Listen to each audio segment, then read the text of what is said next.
So we are very fortunate tonight to have with us Linda Sarsour, who is an activist in so many areas. She's a Palestinian American political activist, but she's also been active. She was one of the key organizers of the enormous Women's March in Washington in 2017, and also some of the subsequent women's marches. She's the former executive director of the Arab American Association of New York. She has worked around police brutality, feminism, immigration, mass incarceration, Black Lives Matter, police surveillance of the Muslim community in this country. And she's been out on the streets speaking at rallies around the city in the last month. And so we are just really grateful and fortunate to have you here with us tonight, Linda. Thank you. You want to hear her? Oh. Okay. Thank you so much. Linda, can you just wait a second? I'm going to mute everybody and then you just unmute yourself.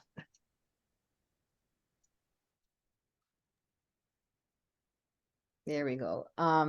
Good evening, everyone. Thank you, Ellen, for inviting me here today. And thank you for just giving me this platform and an opportunity just to kind of share a few thoughts with everyone. You know, it's not often that Palestinian Americans get any platform. As you know, our voices are often marginalized and in fact erased from this crisis and this conversation.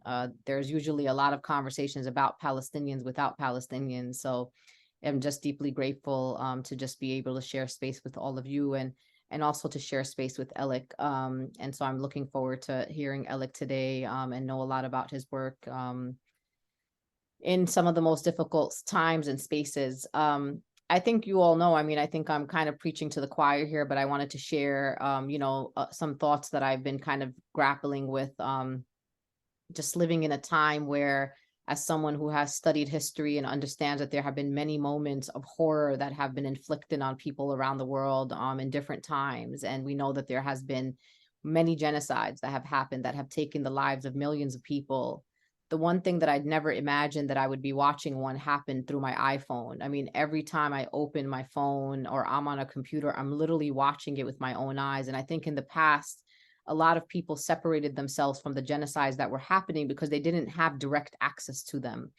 They would maybe read an article in the paper. They might have saw maybe a news clip of it or something that came on their radio or their television. But right now it's a 24 hours of carnage, of blown up bodies, of children, of, you know, the everything that goes along with the horrors of mass killings. Right now, we are close to 12,000 Palestinians in Gaza who have been massacred, close to 6,000 or a bit more than 6,000 children.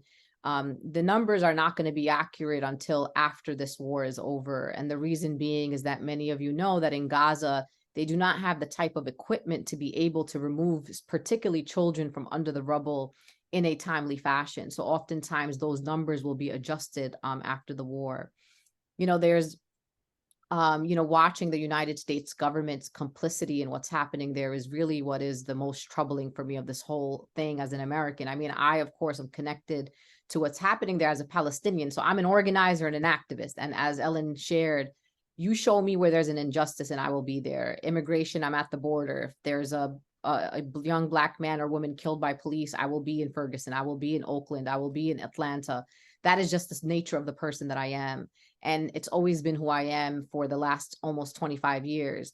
But what's so kind of out of body for me is that I'm organizing around something so deeply personal to me that when I'm looking at those videos, I'm actually looking for people that I know. I want to see if I recognize people's faces in those videos. And so there's a lot of deep trauma for Palestinians who are trying to organize and activate and demand our country push for and leverage a ceasefire in this moment. And at the same time, having to be, you know, re-traumatized every day watching these videos and knowing the type of carnage that we may not even be seeing all of it. We're just seeing little clips of it, but just not understanding even how much people are impacted on a daily basis in Gaza.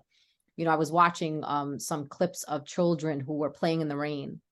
And they were so happy to be playing in the rain. It hasn't rained since the horrific attacks of October 7th.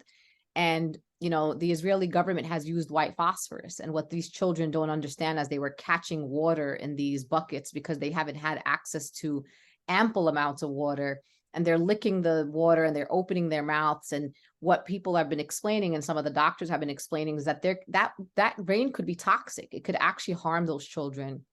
But it's so hard to take away such a simple joy that these children had running around in the rain in Gaza yesterday and today. You know, right now, as you probably know, there's only 31 members of Congress who support a ceasefire, which is actually so, I can't believe I'm living at a time where only 31 members of a 400, actually it's 535, because then you would include senators, 535 federal leaders in Congress, who there's only 31 of them that have called for ceasefire. And I want to make it clear, when I say ceasefire, what I mean by ceasefire is everybody stops. This is an opportunity to end all bloodshed and really to give the opportunity for the release of hostages as well. I'm having a very hard time believing that anyone who is cheering on this carpet bombing of Gaza and claims to care about hostages believes that carpet bombing Gaza is also going to keep hostages safe. These bombs that are being dropped on Gaza, they don't discriminate. We know that they could, we don't even know the status of some of these hostages. So the sooner that there's a ceasefire, the more likely that more hostages will be alive and can be able to go back to their families. So in this moment, I think some of the things that you all see that's happening, what's really important for us is a lot of disinformation that has been coming out of the Israeli government. And the propaganda this time around is actually not very good. Usually the state of Israel actually, in fact, usually has pretty impressive propaganda, but this time around it's a total fail, including today. They just deleted a tweet from the IDF, the actual official account of the Israeli Defense Forces.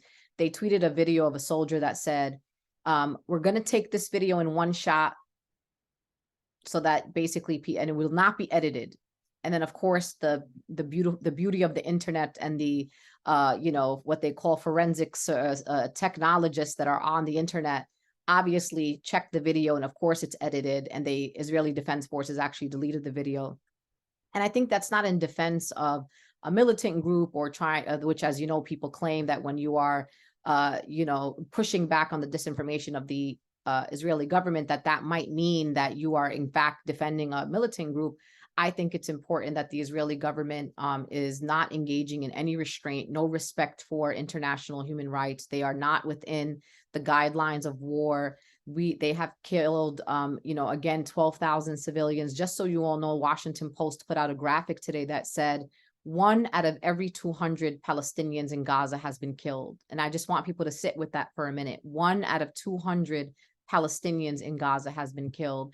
And that is outrageous, even if we weren't funding that atrocity, even if we had heard that this was happening in South America or happening in another country in West Africa or wherever this could happen. But to know that not only is it outrageous regardless, but it's even more outrageous knowing that our taxpayer dollars are actually paying for this. There is one particular missile that's being used. It's made by Lockheed Martin, as you all know, which is a US company that has 4 blades at the end of the missile. So not only does the missile drop, but it actually shreds bodies and shreds through. And so the brutality of this particular operation is beyond the imagination. And maybe for me, it's beyond the imagination, to be clear, not to compare it to any horrific genocides in the past. It's maybe because I'm seeing it so firsthand and I'm watching it, as you all are, literally on the hour, every hour. So as you have seen, there has been a beautiful, diverse ceasefire movement. The ceasefire movement is veterans and white and Black and Jewish and Muslim and Christian and atheist and young and old and everybody. And it's beautiful to see that when you go to a rally where the main message is calling on a ceasefire, it truly is the America that I want to live in. And I think the thing that I'm trying to think about in this moment with you all and all the folks that have kind of emerged in this moment to stand up for the Palestinian people, to call for a ceasefire, is this might be the resurgence of the anti-war movement. There have been so many before us that have built the infrastructure of an anti-war movement. We watched the, you know, anti-Vietnam War. We watched the Iraq war and the kind of mobilizations that happened at that time. And for some time, the movement went a little dormant. I think there was in that post 9/11 era, a lot of the policies that were put forth by the United States government cracking down on organizers and activists and folks, in the kind of national security realm. But I think that we're in a different place now. And one of the things I'll share with you is that when I get in touch with people in Gaza, and it's been much harder to do in the last maybe 14 days or 13 days. But when I do, you won't believe the resilience of these people. You know what they tell me? They say, listen, don't worry about us. We understand that you all worry about us and maybe something will happen to us. And they say to me, listen, we're not more honorable than the people that have been killed before us. So if it's our time to go. And their advice to us, you won't believe it, is to say to me as an organizer, to say, listen, think about what you could do at this moment. What can this moment do for Palestine, for our movements? Look, they're like, Sister Linda, look at how many people are learning about 75 years of occupation, 75 years of oppression. This is the first time we've seen millions of people all over the world leaning in on something that they had no connection to before. I mean, I'm watching the algorithms and watching how many people that are on my timeline that never really were really interested in this, what some call a conflict. And to see the amounts of young people that are leaning in on this issue, to see the largest mass mobilizations for Palestinian human rights that this country has ever seen ever, is actually something, believe it or not, that's quite inspiring for the people in Gaza who are living under bombs right now. So they're saying to us, what can you all do in this moment? How can you build power to build a movement that is anti-war, that not only helps the Palestinian people, but potentially can help other communities around the world? And that is who the people of Gaza are. You have watched them in their faith in this moment. I haven't seen one person in Gaza, or at least, and no one that I've witnessed or anyone that I know that is really, they're just kind of accepting what is happening. They're telling us, listen, we just need you to get us a ceasefire. But if our time comes, our time comes. They have this kind of very deep, resolute faith in this world beyond this one. And I think that's part of the type of people we're dealing with here. These are people who want to live freely. Many of you know Gaza. People say it's an open air prison, but I've actually been corrected a few times, and I'm still thinking and grappling with new terminology, because people said, well, in prison, people have healthcare, and in prison, people have, all these different type of privileges and benefits. And then he's like, you kind of don't have that in Gaza. And so people saying it's really, if you really think about it, the ways in which the Israeli government can switch water off, switch electricity off, the way in which the land is set up, highly densely populated, the sewer systems, all of that. People said this is a concentration camp, but we don't want to call it that because people will say that's too controversial. You might be labeled something, but people are saying we got to call things for what they are so that we can make sure that when we say never again, we mean absolutely never again. And so I'm trying, and I'm sure, I cry like 5 times a day, but I also, in between the crying, am organizing and mobilizing incredible human beings, again, from all walks of life, who are saying to ourselves, this is going to be a moment for us. And I think for myself, I say to people, particularly those, as you probably seen in the pro-Israel rally that happened yesterday, I mean, we had people chanting no ceasefire, literally no ceasefire. There was, this is a march that's pro-Israel. Majority of the people who attended this rally were Jewish people, but they also had someone like John Hagee that was speaking on the stage. John Hagee is one of the most notorious anti-Semites, homophobes, racists that you could put on a stage. And I think that yesterday, for me, was not a reflection of what the majority of Americans want. Over 80% of Democrats support ceasefire. I just saw a Reuters poll literally an hour ago that says 68% of Americans in general, which would be in both parties or all people, support a ceasefire. So yesterday's rally was not a reflection of where we are as a country. So that gives me a little solace, even though our political leaders are out of touch and out of step with the American people. And so I'm looking forward to finding ways to organize together, to, I know for some of you who have, served this, I'm sure a lot of this is, there's a lot of trauma that's coming up for people. I mean, the blood, the carnage, the sounds of the bombs as people are looking at their iPhones. So I know that it's not easy to watch those things, but I mean, here you are in an organization that's been around for a few decades talking about, we are going to take the roles that we played and we are going to be working towards peace. And I think that the Palestinian people are a people that are committed to peace and coexistence. They've lived coexistence before 1948. This land of my grandparents and great-grandparents was a place where Jews, Muslims, and Christians lived together. My grandmother told me many stories of going to the market, selling vegetables next to Jewish women. The Jewish women actually spoke the same Palestinian dialect that my grandmother spoke. They were able to communicate with one another. So we know that that land has the capacity and capability of coexistence because it was that before 1948, for hundreds of years before.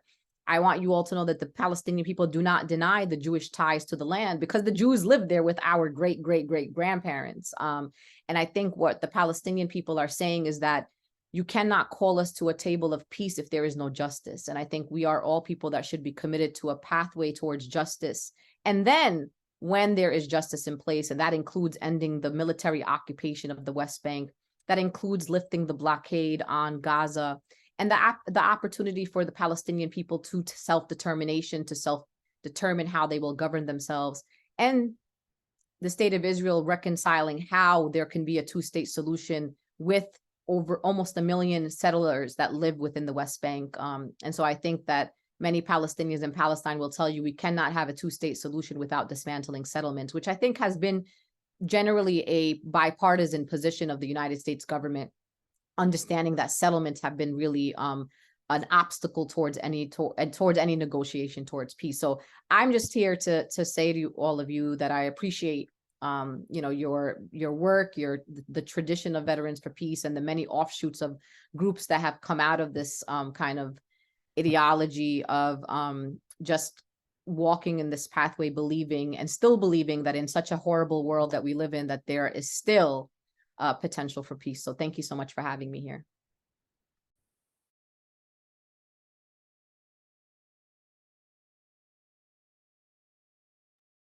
You're on mute, Ellen. I mute myself as much as I mute everybody else. So thank you so much. That was really, that was very uplifting is the only word, and not what I expected coming out of this, but thank you so much. And so I know that you're going to stay and hear what Elik has to say, and then we'll open up the floor to some questions. So I'm going to bring up, Tarek made a special request that he would like to introduce Elik. So I'm going to bring Tarek up here, and I'm unmuting myself. you may. Okay, so I'm being heard? Yes. Okay, Yeah. good. So I'm really pleased to introduce Elik. I'm just going to give you the basic introduction, then I'm going to tell you a little something about how I first met Elik. So Elik served in the Special Forces Unit in the Israeli Defense Forces. He served in South Lebanon, the West Bank, and Gaza. So tragically, in 1997, his 14-year-old sister was killed by a suicide bomber in Jerusalem. And then in 2000, following his father, Elik Elhanan, Elik joined Parents Circle Families Forum. Elik will tell you more about that maybe.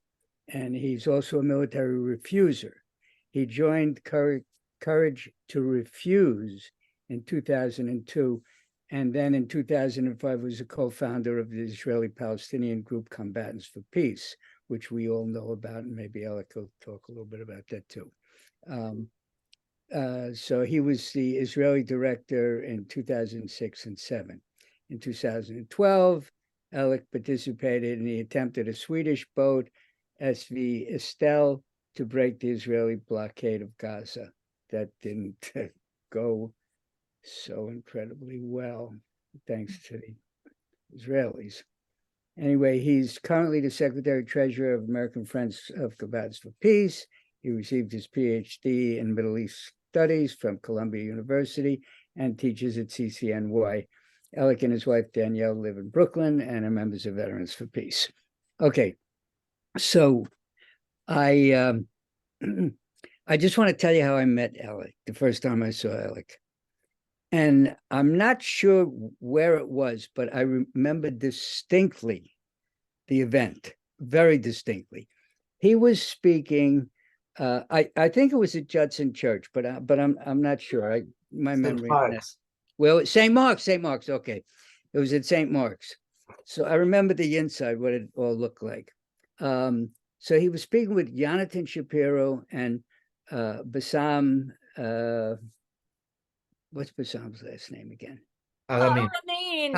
Elamin, right? Bassam Elamin. And I had met both Bassam and Jonathan before, and they were fantastic. I mean, they're both fantastic human beings. I mean, so everything that comes out of them is like incredible. So the three of them were speaking, and I didn't know Elik at the time. So Jonathan spoke, and Bassam spoke, and then this young guy got up to speak, and he was like electric. I mean, I said, who is this? I love this guy. I'm listening to him speak about what he was speaking about, and I said, this kid, because at that time he was still, it was a while ago. This kid is amazing. This guy is a revolutionary, and that's what I love to hear. And Linda is also a revolutionary, and Linda, you were just, wow. I'm glad we got that on tape. Anyway, that was the first time that I heard Elik speak, and he was on fire. It was just amazing. I wish I had that on tape. I got it on tape in my mind. It's one of the few things I remember. So with that, thanks for being here, Elik. It's great to see you. Thank And you. I turn the floor over to you. Thank you so much for having me. It's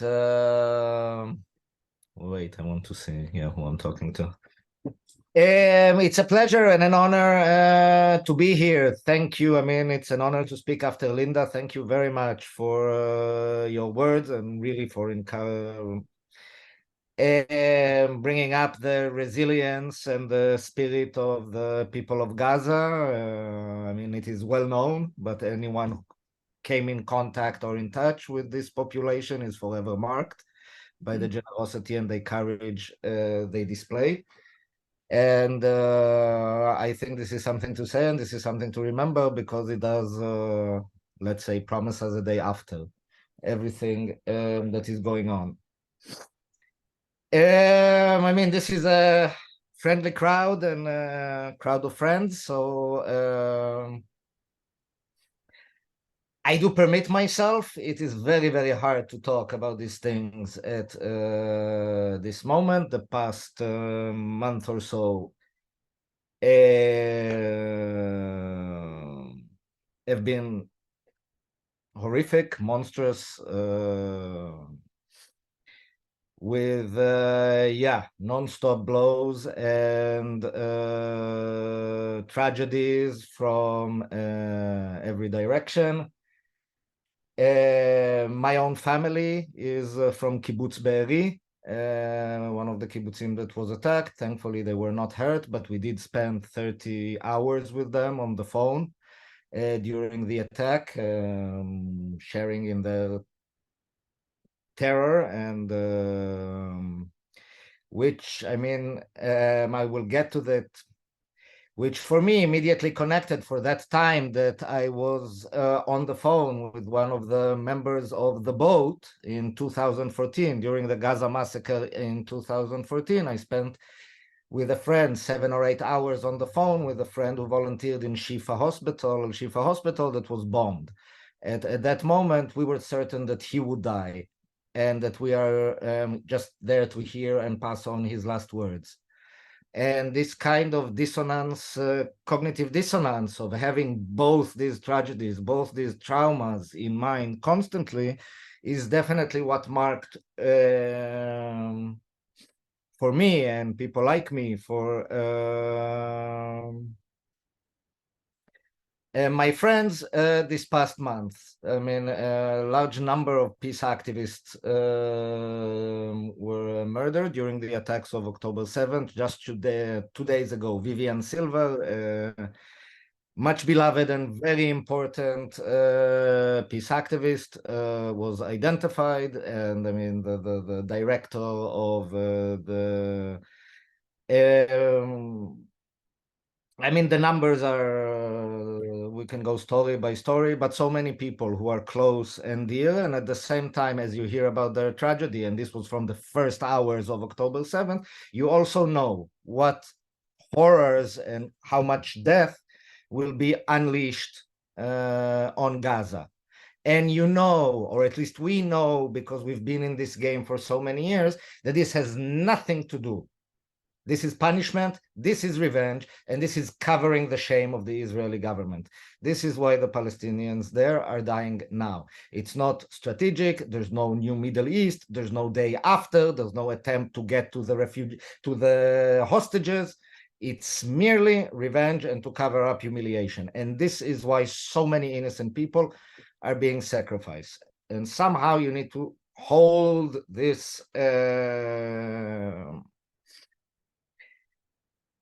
two realities at the same time together, which is heartbreaking. And you add to that the extreme public atmosphere in Israel that is being led by this government, that is the worst and most extreme in a very long line of terrible and extreme governments in Israel. This is one exponentially worse. And while they completely created the conditions and permitted what happened on October 7th, without taking any responsibility vis-a-vis the citizens of Israel, they are also trying to set on fire the West Bank and Lebanon. Make sure that this carnage will become a total one and allow them, well, I mean, their kind of apocalyptic vision, apocalyptic dream of ending once and for all the possibility of talking about any sort of peace or any sort of resolution. Now, I don't want to give here any political analysis, or this is not what I came here for, but I do want to talk about the profound and crippling fear that I have for my friends in the West Bank.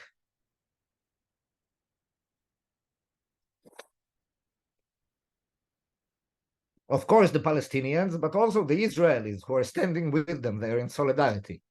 You mentioned Jonathan. I mean, these people are there right now in Masfariata, in Atwani, in the south of Hebron. And we get the SMS, the calls for help and the appeals, and there really is nowhere and no one to turn to. And this is terrible. And at the same time, in Israel, they are trying to set fire to ignite violence between the Israeli citizens and the Palestinians of 48 that have done tremendous, inspiring, uplifting things over the past 5 or 6 weeks to prevent the fascist attempt to set fire to the country. Also there. But again, in the meantime, there is the constant fear and arrests and attacks and people losing their jobs. My own mother was suspended from teaching in her university for basically contextualizing the situation a little bit in an internal WhatsApp chat of the faculty. And someone named names, someone snitched, and she was suspended from teaching. And this atmosphere is terrible, and to a certain extent, I mean, it is reproduced here in the public discourse, here in kind of the horrendous attempts to silence resistance, Palestinian resistance, and Jewish allies of that resistance. We saw what happened in Colombia with SJP and JVP, which, I mean, I have to say, sometimes is responded to with, how should I say, a great lack of sensitivity to the position of Israelis like myself, or Israelis that are more well-wishing but less experienced in this field, and tend to get very alarmed, very scared, and very offended. And how should I put it? All of these things seem to be on the margin of the story, when the story is the massacre in Gaza that must be stopped, before any other part of the discussion should take place. And of course, you know, the problems of 3 or 4 leftists in Israel don't amount to a bag of beans in this crazy world, but it does throw me back into a very, very particular moment in my life that I'm sure was meaningful for many people here as well. And this is the eruption of both insane violence and insane bigotry around the events of 9/11 and the start of the Second Intifada. And that monstrous period where it was impossible to talk to anyone. And anyone who did risked seriously their job, their social relations. And all of a sudden, I mean, it seemed as if Israel found the perfect asbara trick, and any conversation died immediately. And again, this was responded by, I mean, intensifying rhetorics from the other side.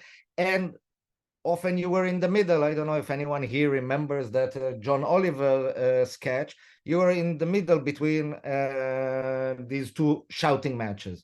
For me in particular, this is a very painful memory, because the body of my sister, at least images of the body of my sister, were paraded by the Israel government and appropriated then by other people to either justify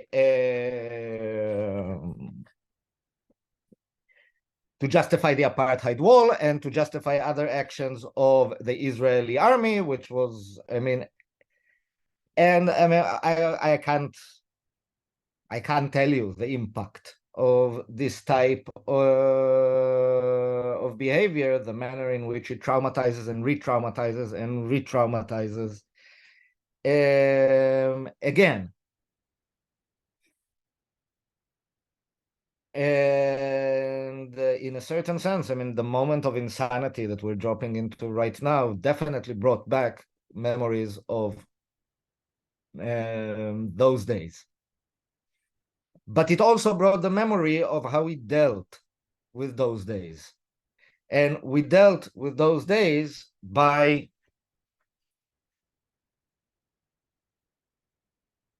talking to Palestinians, by finding spaces where we could communicate and find terms for mutual action with Palestinian activists. For me, I was a student in Paris, so either through, I mean, the General Union of Palestinian Students, through the parent circle, with the help of my father and other people. Later on, after arriving in Israel, in Combatants for Peace, in movements like Ta'ayush, in the solidarity actions with the villages that led the popular resistance in the West Bank. But in a sense, out of the horror of that time came the principle that in many ways guides us today, and this is that as Jews and Arabs, we refuse to be enemies. And we believe that only joint action, only joint struggle will in any way produce change or promise some kind of dignified life on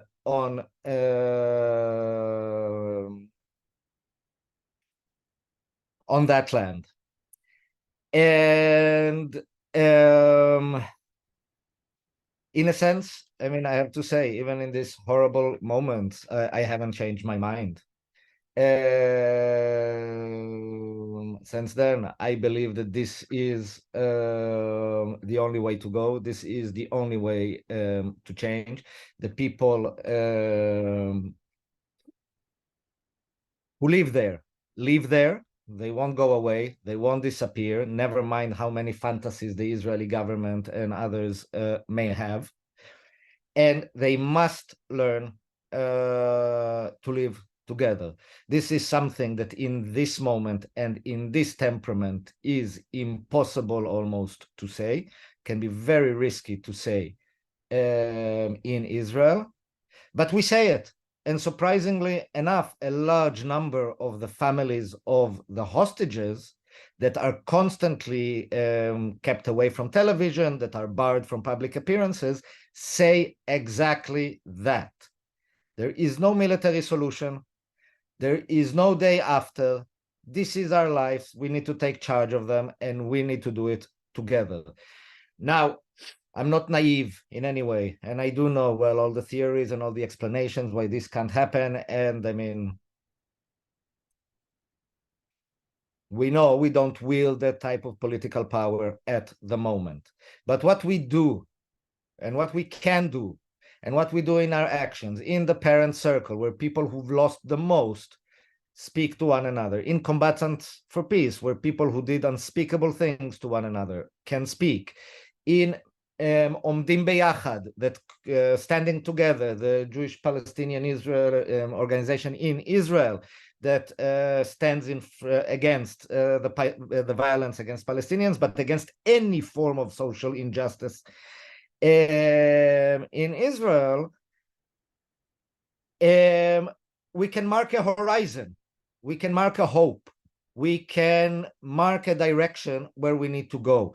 And in our interactions, we can form groups, we can develop a language, we can develop practices of how to work together to stop this situation. Of course, I know that we're not representatives. I know that it's not within our power to stop that. I know that we're extremely marginal groups, well, more in Israel than in the Palestinian society. But the models we put in place, and this I think we have to believe, will be available, will be useful, will be practical, and will be desirable when in coalition with the international community and international nonviolent protest movements, we can force this change of conditions. And then I think what we try here to do is will be of value. Now, I will say, just as an end note, this is also the place, and I think the function of this group for me, what this Israeli-Palestinian solidarity gives, well, is a place to be, is a place to stay in this moment where you feel so unsafe and you don't know where and what can you say, and you don't know what will be the consequences, and you don't know what will be the reaction. It is amazing and life-saving daily for so many of us to have these groups and to have these people to talk to. And it's a constant sense of encouragement as well. A Palestinian friend from Ramallah told me, I mean, yeah, things are terrible, we are scared, it's horrible, but, you know, don't lose hope. A new paradigm, new opportunities, we'll see what can be done. And I think in this moment, this is the most uplifting message one can hear.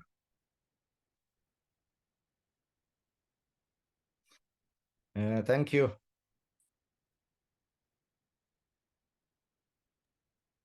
Yeah, you're muted still. I'm not muted. Thank you, Elik, for sharing your heart with us. I'm going to bring Linda back up on screen here with her cat. And in case anybody wants to know, the dog has also joined us over here because he's You brought the barking. dog. So I might screw a few things up here because this dog is a handful. But Linda, what's the name of your cat? Carmen. Sorry? Carmen. Carmen. Nice. Yeah. Well, this is Named Ari over after here. Carmen, one of the co-chairs of the Women's March. Oh, All very right. nice. I want to see his face. Carmen, can you lift up your face a little? So, you know what I'm gonna do is I'm gonna, actually, I think I'm gonna pull Tarek up here.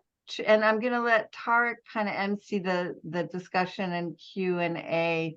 And I'll just work on trying to spotlight the people who are talking to bring them into the discussion. So, before you so- say anything, Tarek, just, people, if you can raise your hand on the computer thing, that will pull you up to the top of the list of participants for me, and I can put you on when you have a question. So Tarek, can you see them?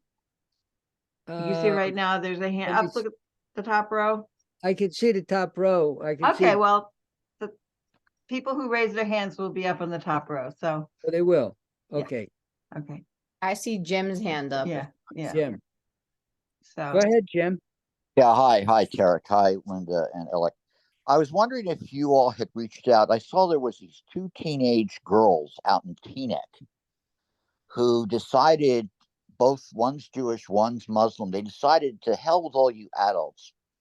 We're going to do things together. And they did something out at the Ethical Culture Society out in Bergen County, where they basically just met with other teenagers, Muslim and Jewish, to talk with each other. And I'm just wondering if anyone reached out or figured out who these people are, because I thought, Jesus Christ, what a great thing to do. Oh, I would love to find out who they are. Those are my leaders right there, whoever they are. I actually hadn't heard about that, Jim, but that sounds incredible. Yeah, I was sort of in my mind completely. I mean, likewise, I would love to know who they are. I haven't heard about it, but I heard about a very large number of such initiatives. I know that like the very kind of ad hoc improvised meetings we held from Combatants for Peace online 2 or 3 times in the past month, we had thousands of participants in each. I mean, unprecedented. So I think, I mean, very much like Linda said, the desire to finish this, to bring a ceasefire, to end these atrocities is so much larger in the public than it is in the political or media level. Yeah, and I just want to reiterate something you said, Elik, with Palestinians, Israelis. I'm thinking about Colombia in the mid-'70s. And there was a Palestinian academic, he'll remain nameless, who actually the JDL singled out as somebody they wanted to kick his ass. And all the IDF veterans in the political science department, men and women, they all had fought either in the June War, the War of Attrition, or October War. All of them, to a man and woman, more or less said to the JDL, if you mess with this guy, we're going to mess with you. And they stopped that. And so that's the kind of thing that, I want to see, I definitely read down to encourage that kind of thing. And I'm really glad to hear you guys. And it's good. I've never met you, Linda. It's good to see you. Such a pleasure, Jim. Thank you. I see Sherry has her hand up. I'm so thrilled to be here. I'm working with a group from the National Council of Elders to put together a forum, and I'd love to talk to you both about that. But and Jim, I'm a Yiddish scholar, just saying. What's that? I speak Yiddish. Hey, that's perfect. For the elders, yeah. I'll see if I can get my Yiddish back on. And Jim, if you find out anything about those youth, that's really important to the conversation for us. But the question I had was part of what is grabbing the interest of those who are undereducated about the issue is the hostages. So I'm just curious if you have some responses to how to position that in a conversation so it doesn't become the conversation. I appreciate that, Sherry. And if you've seen some of the statements that have come out, including yesterday, there was rabbis for ceasefire and Rashida Tlaib, who's of course Palestinian, Ilhan Omar, who's Muslim, Somali, AOC, kind of all those folks that are oftentimes seen as the radical left of Congress, and they're always kind of the enemy. These folks have been very clear that when they say ceasefire, that the release of the hostages is core and central to what we mean by ceasefire. And that goes for Palestinians too. And it's one of the things that I was so disturbed listening to the chant of no ceasefire at the rally yesterday, because I kept thinking to myself, and I've been having these really hard conversations, especially with a lot of people that would define themselves as progressive Zionists who would say, but Linda, look what happened on October 7th. It's a relived trauma for people, and the Jewish people are really, and I understand that. And I get that sometimes we speak from a place of emotion, and we understand that people are grieving in different ways. And they're also triggered. I could see how people are triggered by something as horrific as what happened. But I think we have to kind of re-guide people back to what they care about. So for example, if your priority is that you care about hostages, my question to you is that as you watch what's happening in Gaza, there's no way that you can care about hostages and not believe that they too are under bombardment. That as 12,000 Palestinians have been killed, that we hope, at least sometimes I want to ask the questions, are we talking about releasing the hostages? I hope that you want them alive, because we want them alive back to their families. And the other thing that has kind of moved people is I always say to people, as someone who works in the police brutality space, I always say, listen to the families of these people. What do these families want? What do they see as justice? And what the hostage families have been calling for, and they've been mostly unequivocal.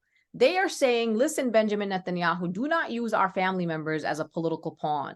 We want the people that we love home. And what we need you to do is get yourself to a table and start making some deals. And they specifically actually have added things that people would think is so radical. They said, listen, what do these Hamas people want?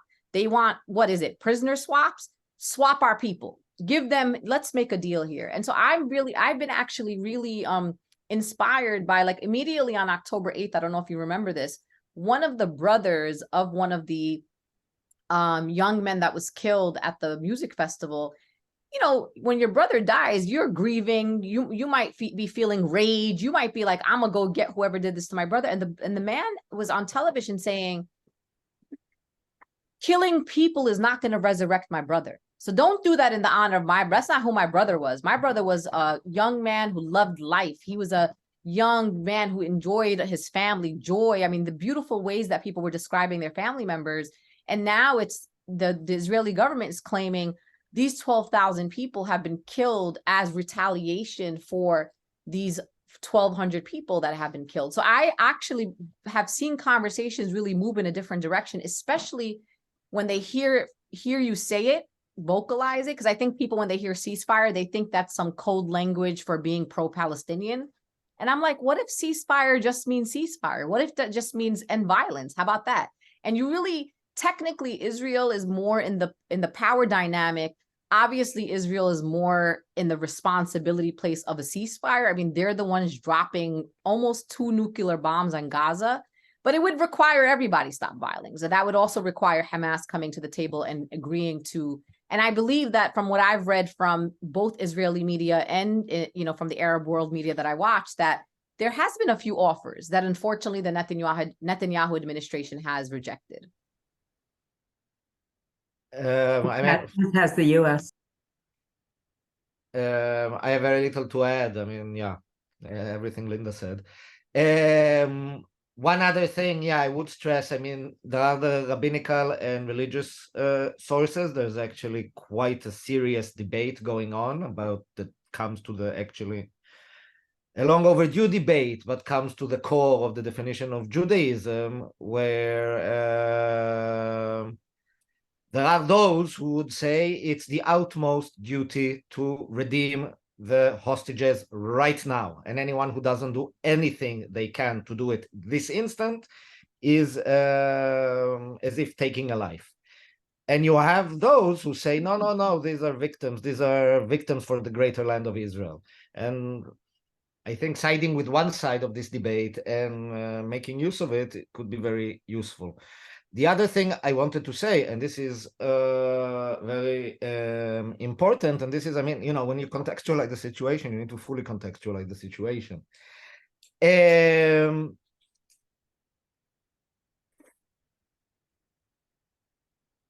did I put it? I'm sorry, I was a bit thrown. The man you mentioned now, Linda, I mean, he was not a close friend, but someone I knew.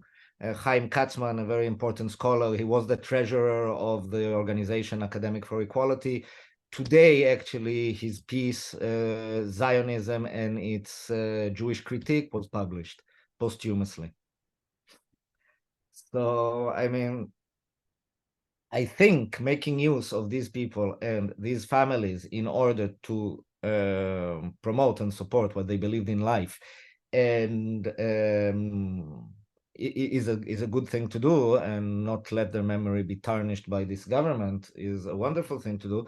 But I think we need to remember also that, I mean, Israel is in a was in a dramatic political crisis, and still is in a dramatic political crisis from before the war. And right now, I mean, still not a single government representative had visited the most part of the families of the hostages and of the and of those killed in October 7 were not received by anyone from the government. For the most part, because the people in the governments are like asshole zeros, but also because they won't have them. They will kick them out. And we need to then see that the families of the hostages are right now at the forefront of the protest against the Israeli government, and will definitely lead it once this insanity stops. So in a certain sense, I think it is absolutely logical to look for a different voice over there. And of course, stress out, without stopping, what Linda said. Those who bomb Gaza like that don't want their hostages alive. If you wanted them alive, there's something else you could do. Wow. Oh, so wait a minute. Ellen Barfield is. Anthony was next. Okay, Anthony. Anthony, where did he go? Yeah, he's there. Oh, there Anthony. he is. I'm here. Oh, thank you. Oh boy. I feel like a fraud and a fake when I listen to you two sitting in my comfort and having my coffee in the morning and being very concerned, signing petitions, making calls, going down to DC on a bus. But it's like the friends that and your families that you're reaching out to and speaking to. It's so profound. So both of your messages tonight are very profound and much, much needed. So I really thank you both, Linda and Elik. It's really heartening and it's given me hope. I wish there was more I can do, much more. And I'm looking for any way to do that. I run a little interfaith thing in the East Village here for about 15 years. We have our local rabbi, and I find the whole congregation there has been really silent. I've reached out, but they're not ready to speak. The people I've spoken to can't really take the ceasefire thing that is supporting Hamas, but the thing that really seems to get them is the river to sea chant. And I must admit, even in DC, I go along with all the chants, but I never quite understood what was behind some people saying river to sea. And that means for some of the Israelis, that means they want to wipe us all out. Now, I know that's not what it means, but they take it that way. So I need a little help from you both around that subject, because that, for those who just want hostages out and believe that Israel should defend itself, because that's what I come up against often. They often throw this river to sea quote. Look at their chanting river to sea, river to sea. So little help easing that argument, because I say I come to the defense like that's not. They once all lived together. We can live together, and so God bless. You've already said that, but that particular phrase you can help me with. Thank you. I appreciate that, Anthony. I appreciate that question. You know, the from the river to the sea, Palestine will be free is a chant that you can take back all the way to the Popular Front for Palestine. It kind of evolved over time and is used in different connotations. But I think when you visualize for people what people mean when they say it, I think it's important. So, for example, as you know, the Palestinian people are living under. Number one, they're separated and they're living under different forms of oppression. So, for example, in the West Bank, you're a Palestinian under occupation. If you live in Israel within the Green Line, you are a second or third class citizen. If you live in Gaza, you are living in an open air prison. And so what has happened since the course of the state of Israel is that the Palestinian people as a people have been logistically separated and experiencing different forms of oppression. So when we say from the river to the sea, we mean that we're not saying just end the occupation of the West Bank or just lift the blockade on Gaza. We're saying freedom from the river to the sea for everyone in between the river and the sea.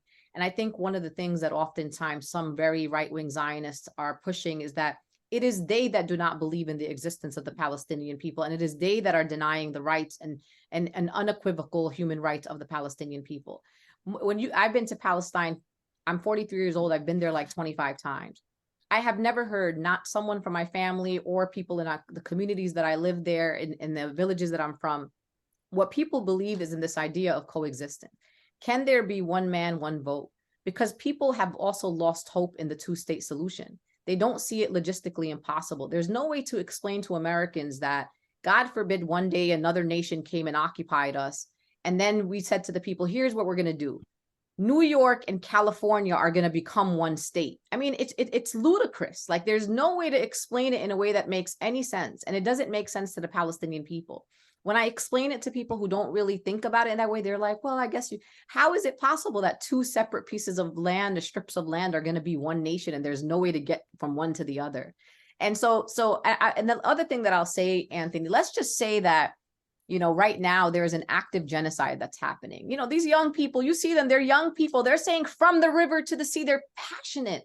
And oftentimes we're policing the most directly impacted people, who are oftentimes young Palestinian Americans, who are saying things that maybe, like you said, Anthony, I wouldn't say, right? Because I know it might trigger different people. I'm an intelligent, I'm an adult, I'm an organizer, I'm trying to bring people together.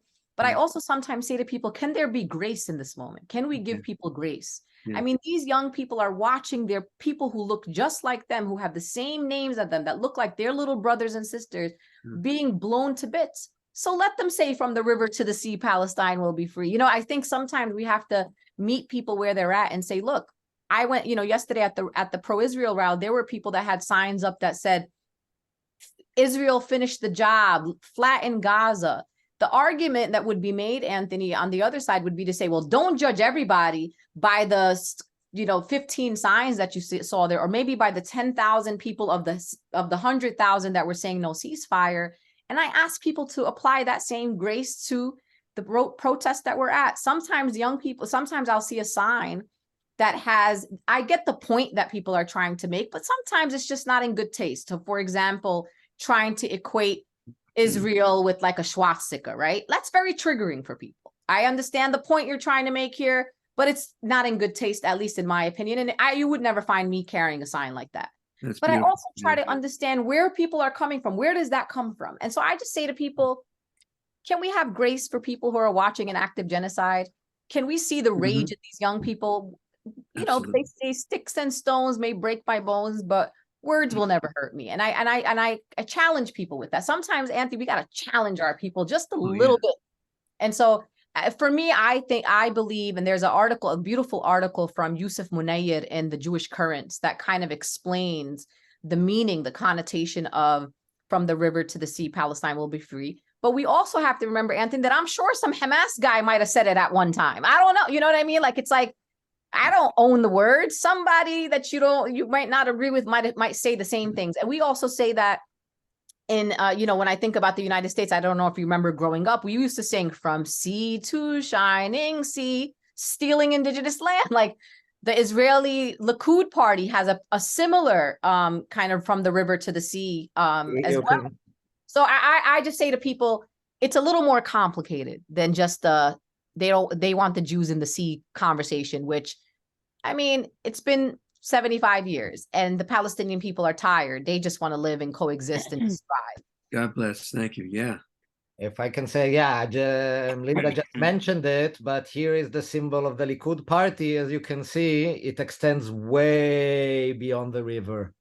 It actually, the slogan here on this says, the river is not our border, the sea is not our border, we'll extend beyond. And this is the slogan of the Likud party. I mean, this is an old one from when they were a terrorist organization, a non-governmental terrorist organization, but, you know, slogans and yeah, as Linda said, from sea to shining sea, all slogans have their opacity, and this is what makes them politically useful. Some people might say it meaning, you know, one multicultural, multilingual, secular socialist republic, as the PFLP meant it back in the day. Some people might mean other things. The thing is, it's a political slogan, and it might mean many things for many people, and I mean, they always do. And people look, I think, in this moment that is so terrifying and so challenging, people look for reason not to engage with the other. People look for reason that will keep them safe, because as I told you, I mean, there is a lot of good in opening up to the other side. There's also a lot of bad. I mean, not bad, but makes you feel bad. It's not good coming face to face with your helplessness. It's not good coming face to face with the responsibility you might have for actions. It's not a good feeling, experiences in opening up to the pain of the other. It might be good at the end of a transformative and hard process, but there is a lot of resistance to that in the first place. And when I talked about the mechanisms and the structures that we created in the parent circle and in Combatants for Peace, it's exactly that. It's how do you create safe enclosures where I could sit and genuinely ask a Palestinian, what do you mean? And that he'll feel free, or she will feel free and safe enough to tell me. And this is what we strove to create from the beginning in both these organizations. And we did things that, you know, theoretically seem completely preposterous and seem completely unacceptable and uncomparable, but that were necessary. We took back to back. Refugees took Jewish Israelis to their destroyed villages under kibbutzim and under like inside Israel, that the Israelis, you know, the Palestinians call them settlers, and Israelis are so offended because we thought settlers is only 67. And hearing that, understanding that for somebody from a refugee camp, he doesn't really care when you threw him out of the house. And later on, I mean, the same Jewish Israelis took these Palestinian families to the Holocaust Museum to show them that side of the narrative. And the whole idea is to create a situation where the pain of the other will not be an unsurmountable challenge that you cannot allow to exist. This is what kills us. The pain of the other might be challenging and infuriating and really offensive, but if you can take it and listen to it, something goes there. And then, you know, the final solution will be some kind of resolution anywhere between the river to the sea, to this two-state solution, whatever, you know, the political arena and the people will decide. But in order to talk and even understand what the other side means, you need to create a space where you can ask, where the pain of the other, when the pain of Palestinian loss, where fear of Israelis can be exchanged. And this is precisely the models that we put in place. And I have to say, you know, with Combatants for Peace and with the parent circle, I mean, for me, this has been an amazing school of political education, because all the Palestinians are former Fatah or PFLP fighters, spent long time in Israeli prisons, very familiar with the Israeli political system in a way that I am not, or was not familiar with the Palestinian political system and its history, with their thinking. And once you take the fear away, all of a sudden you can talk and you discover maybe it's offensive, maybe it's challenging, but there is a political consciousness that you can respect and that you can engage with on the other side if you let go of the fear. Now, again, as I said, this is not something that is done like that. We need to create the conditions to take away the fear. the fear of conversing, the fear of words, the fear of being challenged, your identity being challenged. Profound. Thank you.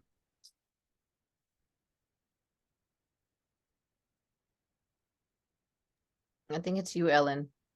Did Ellen already go? Ellen Barker. No, I haven't. Thank you, Yeah. Linda.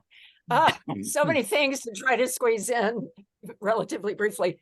I'm very sorry I couldn't come on right at the beginning and hear you, Linda. I listened to the recording later. I've just gotten on the Veterans for Peace, Climate Crisis, and Militarism Working Group board. I needed to be on some of that meeting. But I've known about you since before the Women's March. Highly respect you.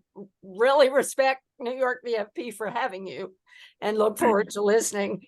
And I'm always glad to see your columns and be able to catch you. Elik, I was the official Veterans for Peace representative in 2003 when the Combatants for Peace had their first public event. So I've known about you all from the get-go, and I sent the first recording or documentation of some of the heartfelt words of the first Combatants for Peace get-together after October 7th. Sadly, to VFP listserv, sadly to not much response, but I highly respect Combatants for Peace and keep up with you all, and am delighted you're here too. I want to say that it is possible, even early on after a horrible assault, losing a loved one, to say, no, you will not use us as poster children for the war. There is an organization called 9/11 Families for Peaceful Tomorrows, who formed right after 9/11 in the United States to say, no, we are not your poster children. We do not want war, to respond to the deaths of our loved ones. They have traveled to Iraq. I was actually there with Voices in the Wilderness and helped host their very first trip to Iraq. They've been to Afghanistan. They refuse to be enemies even from the beginning. It is possible. It's unusual, but it's possible. And to Anthony, there have been a couple of excellent river to sea discussions recently that I'll try to dig out and send to you. I've never objected to that. I always knew what it meant. A free state for everyone from the river to the sea, everybody who lives there. But sadly, yes, it is distorted and misused. But part of the issue is that the Israeli policy is to kill people who have been taken hostage. And we're hearing more and more about really what happened on the 7th, which is not what we've heard in some cases. So, you know, the Israelis control the message and most of the images, and we have to be real careful about accusing anybody of anything. But we don't know we don't have anywhere near all the truth of what happened and what is continuing to happen. But I am both delighted. Ellen, Linda's going to have to sign off here, I think. So maybe we could let her get in a last word. As I said, I wish I could squeeze it all in. Yep, thank you. Oh, I Okay. appreciate that, Ellen. And I just wanted to say one more time that I'm just very grateful to have been here and to have been able to have this conversation with all of you. I did drop my email in the chat, so feel free to, follow up with me. The one thing I'll say, something that Ellen said that's really important, is that this is one of the first times in a long time that the state of Israel is really in a propaganda fail. And I think it's important because for so long they have been in control of the narrative. There's been the kind of dehumanization of the Palestinian people as ungovernable savages, people that have no heart. And now we're watching the opposite. We're watching the fathers, we're watching the doctors and the nurses, and we're also watching the Norwegian doctors and the American nurses and doctors who have been to Gaza, who are speaking to the character of the Palestinian people. There's an unfiltered social media kind of story that's being told that has never been told about the Palestinian people. And of course, the Israeli government, unfortunately, is trying to control the message, and they're kind of losing their grip. And just today, it's something that I was just like, oh my goodness. But they have came out of the Shifa hospital, and of course now they have to report back. So what were you doing in the Shifa hospital? You better have come up with something good. And their response is that they found something like, I don't know, you'll see the pictures, but something like, I don't know, 12 like, you know, AR-15 looking type things. And the funniest part is that they found them in the MRI. There was like hiding behind the MRI. And if any of you know anything about healthcare, you can't have metal near the MRI. Like the M in MRI stands for magnetic. So the fail of the Israeli government in this thing. And that's not to say that Hamas doesn't have I'm sure they have command centers. I mean, how are they doing this? There has to be. But to the claims of this under the hospital and trying to justify the war crimes against these places of sanctuary, mosques and churches and hospitals and schools, it's just not working anymore. So I just feel a little hopeful, even though I'm devastated for the loss of life that it took to get to this place, that people are really getting to see through the lies and propaganda of the state of Israel. But again, I dropped my my email, and I look forward to staying in touch with Ellen and folks here in New York and across the country. And thank you everyone for your work and for your commitment to peace. Ellen, I mean, Linda, I'm so grateful that you could come. And we were so honored to have you. So thank you very much. Thank you. A real pleasure. So there are a couple more here. Ellen, were you kind of done? Can we call in some other people? All right, we'll catch you later. I'm going to pull up Cleo here. Tarek is calming down the dog, so I'm thinking over this. Hi. Cleo. Hi. I was wondering if you could speak to all of the there's been reports from Al Jazeera and interviews with one of the Israeli hostages who says that it was the Israeli Defense Forces that killed their own citizens.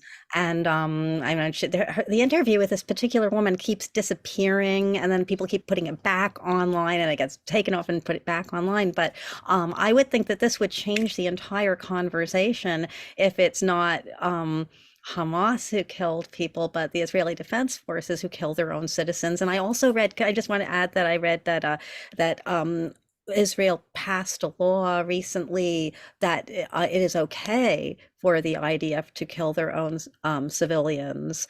And I just wonder if you could speak to that, because I've been reading all this stuff, and so. Yeah, I mean, I'll speak to that, but possibly not in the way you want to hear. First of all, I mean, it's not there's no law or anything like that, but it has been a semi-official practice of the Israeli army always, and this I know, I mean, I trained in this manner, that in a case of a hostage situation, yeah, it's better if you hurt the Israeli hostage rather than them getting away, because of the consequences that might follow. Of course, this does not say anything about killing the hostages after they got away, but they talk about in the midst of the event. Now, I don't know if this practice or came into play in the October 7th events. I wouldn't be surprised. I mean, this was, it was a surprise attack. It was a horrific attack. The violence, even if we don't count this, was monstrous enough. And in the fog of war, I can imagine many things happening, particularly since there is a discourse in Israel that it's better not to be taken captive. That said, I just heard today from someone, a psychologist working here in New York, whose uncle was killed in that exchange that the woman from Be'eri is talking about. And very much like I described about the fight over the body of my sister, does she justify the apartheid wall, or is it justifiable for the resistance? Or seriously, I don't give a damn. And she doesn't care also which bullet killed her her uncle. I emphatically, I mean, I don't believe that it will change the discourse. I think it's and I think it's a very, very problematic direction to go in, one that is really, in a sense, follows the line of kind of Israeli hasbara. Let's imagine the worst. Let's imagine the absolute darkest worst. And the Hamas is responsible for everything the Israelis are saying, up to and including the bombings of the different hospitals. So what? What does that have to do with 6,000 children? How in any way does that justify that? Does that make it okay? And let's say Hamas did not.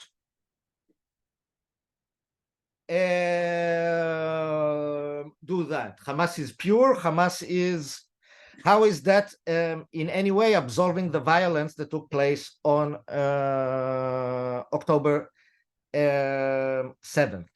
Personally, I mean, if you want, it was retranslated and republished in the Yale Review a few days ago, a poem by Israeli poet Natan Zach that actually refers to the massacres on Sabra and Shatila. It's called The Desire to be Precise, on the desire for precision. And I think that there is I think that there is something very, very, very problematic in this nitpicking, in this kind of triage of bodies, checking exactly which entry hole came from which gun. All of this situation together from the beginning is unacceptable and is due to the occupation and has to be stopped. And then trying to assign blame for this or that incidental, I think does nothing more than cause pain and division, and again stops us from talking. It creates two sides. I remember, I mean, the horror in 2002 that you have to argue, was it a massacre in Jenin or wasn't it a massacre in Jenin? I mean, 16 soldiers died and 21 Palestinians, but 11 of them died like that, and 5 of them died like that, and 3 in the fire, and only 4 from the bombing. And who gives a damn? We waste so many hours talking about this thing instead of saying the IDF shouldn't be in Jenin. There should be negotiations, there should be ceasefire, there should be an end to violence, period. And this is, I mean, I'm sorry, but this is really something that touches me. And this kind of feeling that you can't open your mouth because you have, first of all, you have to be precise about what happened. I think it's killing us a second time. Thank you, Elik. Thank you very much. I totally agree with you. Wow. Yep. What's that? Oh, okay, I'm in charge again. So, once again, I really deeply, I think we all really want to thank you and Linda. Linda's not here, but Jim's hand is up. we're gonna, what'd you say? Jim's hand is up. Okay, and then I'll finish. Go ahead. Sorry, I didn't see Jim's hand. Go ahead, Jim. And then Yeah, that'll thank be you, the last Elik. one. I completely agree with you, 110%. Anyway, what I want to suggest, unfortunately, Linda left. Adidi's here. You know, they put me back on the air I've done about 10 shows on this goddamn mess since October 8th. And I think it's very important to get the kind of sensibility that you're expressing on the air. That is Palestinians and Israelis communicating with each other. Okay. And I think that the hostage families in particular are important to get onto the air in alternative media. It really is important for that kind of sensibility to get on the air and be heard in New York City. I'm a New Yorker. This issue has dominated my life ever since I was a kid. Yeah. I was a gung-ho Zionist when I was a kid. Then I changed. Yeah. And I also have to say that I find it offensive. I personally find it offensive when people are sort of engaging. I've heard this argument before about what you just responded to on October 7th. It becomes like sort of a 911 truther argument. I know that there was an example where the Gaza division commander supposedly called in an airstrike on his besieged compound. Yeah. And there probably could be other examples of collateral damage. But I've watched literally dozens of hours of people talking about their attacks on these various kibbutzes, and to say that it was mainly done by the IDF is absolutely ridiculous and absurd. And anyway, distracts from the fact that the whole goddamn thing shouldn't happen to start with. And Yeah. so, and that's what we got to focus in on. The whole thing sucks to start with. And so I think it's very important. Linda's gone. Linda, I've never met Linda. She's actually doing the show after me on Wednesday while I'm temporarily hosting it. But I really want to get this sensibility on the air. And the other thing, Dee Dee's on here. I'm at this point still on the National Board of Pacifica. And I've been arguing we got to have teach-ins like what we did in March of 1965 when the Vietnam War escalated. We've got to get people talking about these issues that are hard to talk about in a civil way between each other. And Americans have very complicated attitudes about this beyond New York. But that's what we have to do. And I thank you so much for your comments. Thank you, Jim. I suggest, Tarek has my phone number and everything. Give me a call. I can drop my email here. You can write me. I think we can definitely do something. There's quite a large group of activists and academics, Israelis here that are dying to do something. Thank you. So with that, Elik, you have been extremely giving of your time and yourself and your heart and everything. And I just love you know, I love you guys, Tarek. I didn't do anything like that since October 7th because I really couldn't bring myself. And I mean, the danger of, I thought it would break my heart. And I was kind of worried before coming on today, but I know you guys and I love you guys and you really are amazing. And okay, I have the t-shirt. Elik, could we have your wait. information? Who's waiting? Sorry, I just want before we finish with Elik, I want to say that because he agreed to do this, then we also snookered him into doing an event with the Independent this Saturday night. It's a benefit that's mostly for Middle East Children's Alliance, which does work on the ground in Gaza, but also for the Indy. And it will be at Star Bar in Bushwick. And I just say go to the independent.org to find the details. But do you have the flyer, Ellen? I do have the flyer. Just put it up. And I'm having a little trouble. We're not going to be in town. Otherwise, we would absolutely, definitely be there. It's going to be a great event. And there's going to be some people who are really going to be interested in hearing what you have to say, Elik. Yeah, I'm going to skip the flyer because it's already out of date. But we're going to share independent.org.